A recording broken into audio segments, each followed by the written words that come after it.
O Carmelo Interior, prólogo. Terceiro, o amor em botão. Nosso Senhor Jesus Cristo não só nos deu o esboço das três fases da vida espiritual, como estabeleceu, sob a forma das bem-aventuranças, os 8 degraus do amor. Vejamos como tudo se adapta harmoniosamente. As três etapas são tradicionalmente conhecidas como a via purgativa, a via iluminativa e a via unitiva. Prefiro, no entanto, chamá-las o amor em botão, em flor, em fruto.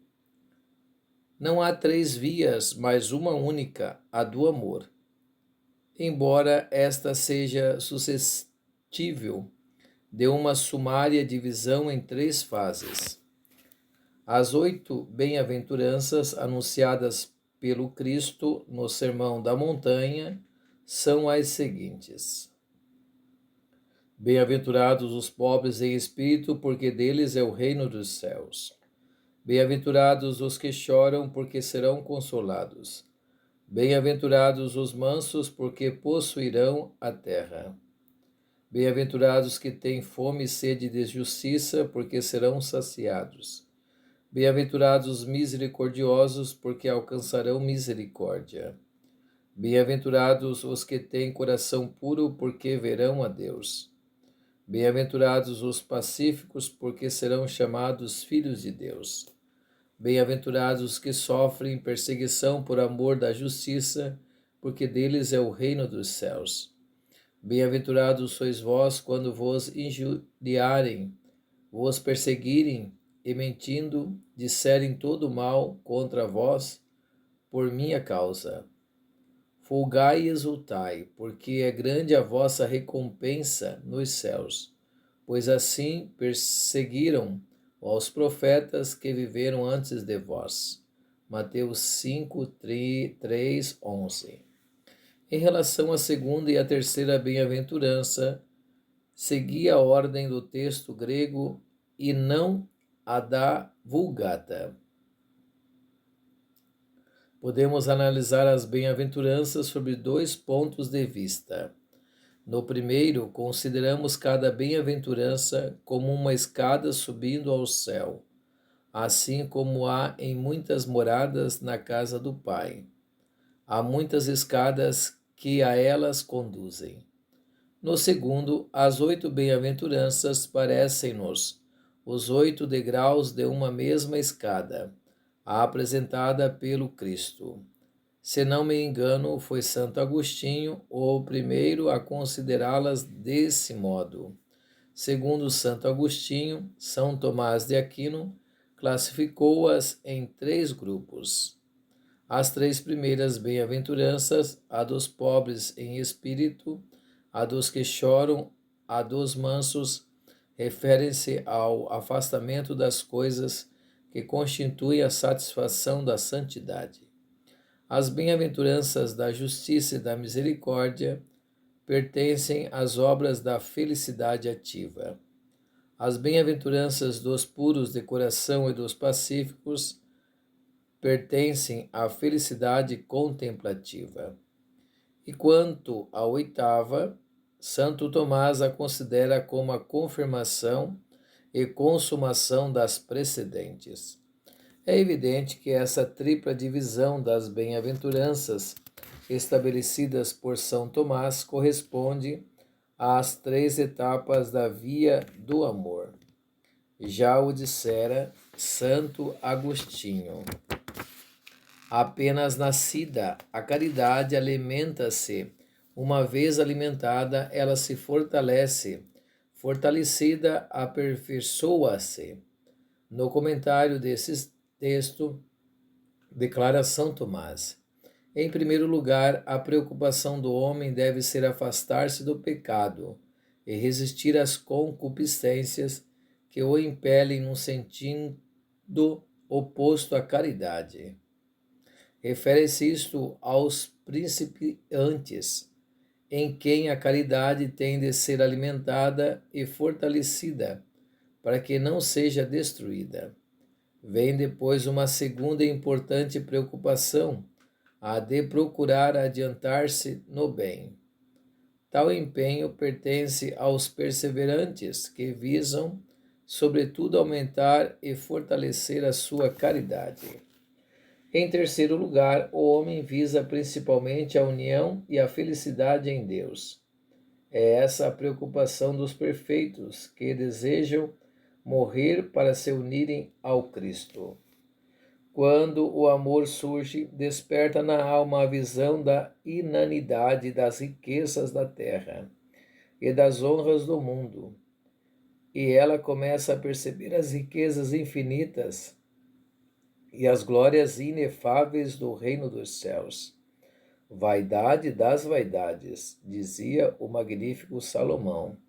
Vaidade das vaidades, é tudo vaidade. Eclesiástico 1, de 1 a 12. Sou necessitado e pobre, e o meu coração está turbado dentro de mim. Salmo 108, 22. Dizia um outro rei, Davi, compreender que a vida do homem não consiste na abundância dos bens que possui. Lucas 12, 15. É ser pobre em espírito. O conhecimento da plenitude que é Deus e do nada que é o homem, eis a perfeição, dizia Santa Ângela de Foligno. Não sei se isso é perfeição, mas tenho certeza de que é o começo da sabedoria. Nunca nos lembraremos bastante que sem Deus o homem é importante, pois sem Deus ele não existiria. Há um abismo de inanidade no mais íntimo de nosso ser. Não foi por acaso que o filho pródigo caiu em si para depois voltar a seu pai. Santa Catarina de Sena apresenta-nos uma ideia paralela quando diz que temos em nós uma cela interior com dois compartimentos. Um é a do conhecimento próprio, o outro é a do conhecimento de Deus. É no primeiro que o homem aprende a conhecer a própria malícia, pois vê com os olhos da alma os seus defeitos e seu nada, e vê tudo à luz da verdade. À medida que se conhece, o homem conhece também a bondade de Deus para com ele. E é o cardeal Beroli quem nos diz: a abnegação funda-se na grandeza de Deus, no estado da criatura, tirada do nada, tendendo por sua própria condição para o nada, e finalmente numa espécie de vazio do homem em relação à graça. Poderíamos chamar a isso a doutrina da tripla inanidade, correspondendo talvez à tripla plenitude do ser. No mesmo sentido, disse Santa Teresa de Ávila, ora pensar que havemos de entrar no céu sem entrarmos em nós para conhecer e considerar nossa miséria e os benefícios de Deus, e para lhe pedir muitas vezes misericórdia, é desatino.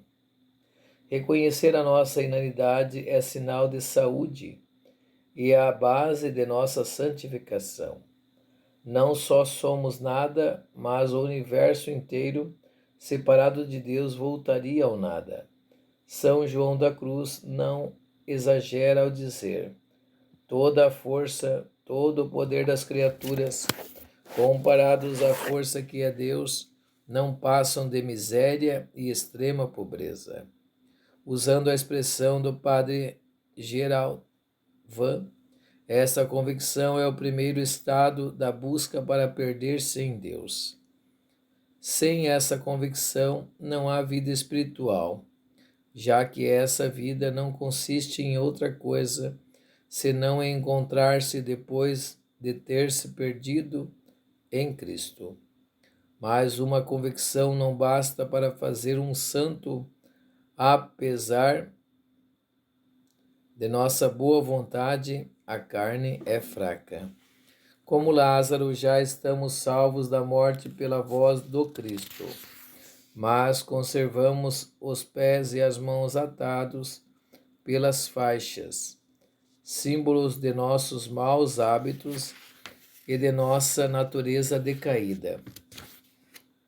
São Paulo declara: a carne tem desejos contra o espírito e o espírito contra a carne, pois são contrários um ao outro, de modo que não fazeis o que quereis. Gálatas 5,17. Adiante apresenta-nos ele a nossa situação dramática em termos mais expressivos. Pois bem, deleito na lei de Deus, segundo o homem interior, sinto, porém, em meus membros outra lei que repugna a lei do meu espírito e me prende à lei do pecado, que está nos meus membros. Homem infeliz que sou, quem me livrará do corpo desta morte? A graça de Deus por Jesus Cristo, nosso Senhor. Romanos 7, 22, 24. A luta entre o homem interior e a concupiscência de nosso corpo custa-nos lágrimas de angústias e contrição, mas nos leva ao salutar conhecimento que nada podemos fazer por nós, que só a graça de Deus pode auxiliar-nos na conquista de nós mesmos, e que essa graça nos é dada pela nossa união com Jesus Cristo. Nossa relação com Cristo é mais íntima que em qualquer relação humana que possamos ter.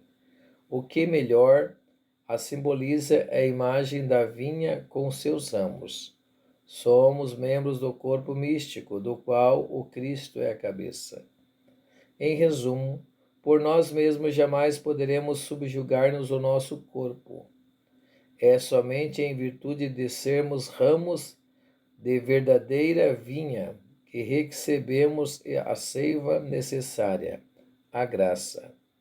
Num de seus mais comoventes salmos, Davi fala-nos do maravilhoso poder da confissão. Enquanto me calei, meus ossos definharam, e eu gemia sem cessar, porquanto dia e noite a tua mão pesava sobre mim, e esvaíam-se-me as forças, como debaixo de ardores estivais.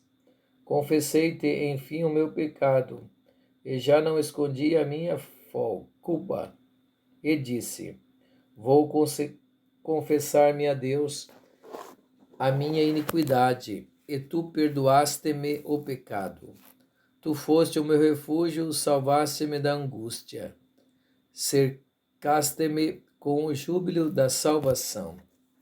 Salmo 31, 3, 5, 7.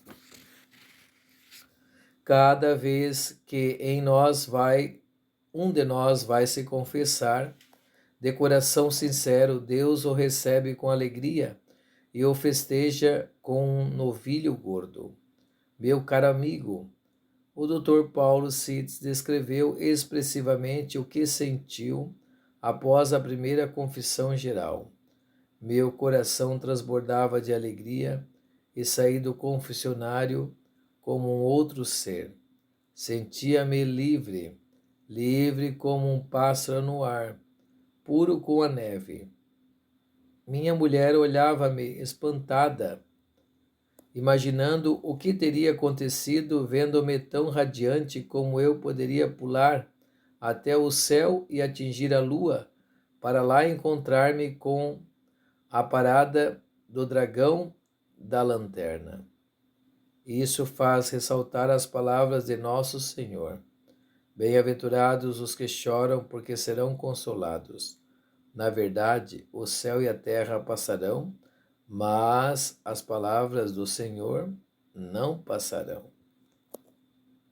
Chegamos agora à bem-aventurança de mansidão. Se de acordo com São Tomás, a bem-aventurança dos que choram refere-se à vitória sobre a concupiscência.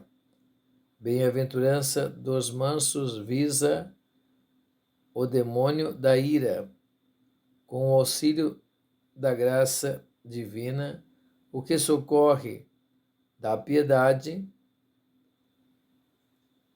o socorro da piedade, o homem cresce em paciência, calma, serenidade, domínio de si.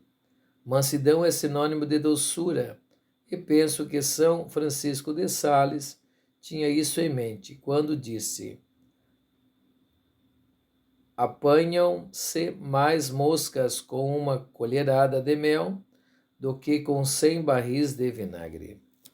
Ser manso é contentar-se com a sua sorte, é permanecer na sombra, é conservar-se embaixo. E segundo o filósofo chinês Lao Tse, conservar-se embaixo é ser rei. Por que é o oceano o rei de todos os rios e riachos? Pergunta e responde. Porque permanece abaixo deles. Aqui temos um paralelo com as palavras de nosso Senhor. Bem-aventurados os mansos, porque possuirão a terra. A alegria dessa humildade e doçura, humilde doçura, é que inspirou a Davi o seu cântico. Senhor, porção da minha herança e do meu cálice, és tu que me garantes o meu quinhão. Caíram-me em sorte terrenos deliciosos. Assim, o meu lote me agrada. Salmo 15, 5, 6. Este é, sem dúvida, um dos períodos mais agradáveis que experimentamos em nosso itinerário espiritual. Há neles qualquer coisa de idílico. O divino médico curou a nossa alma e sentimos-nos como um convalescentes de uma grave e prolongada doença. Nossas paixões estão subjugadas pela razão, e a calma dessa convalescência é tão suave que desejaríamos permanecer algum tempo nesse estado, sem ir adiante, como Pedro no Tabor.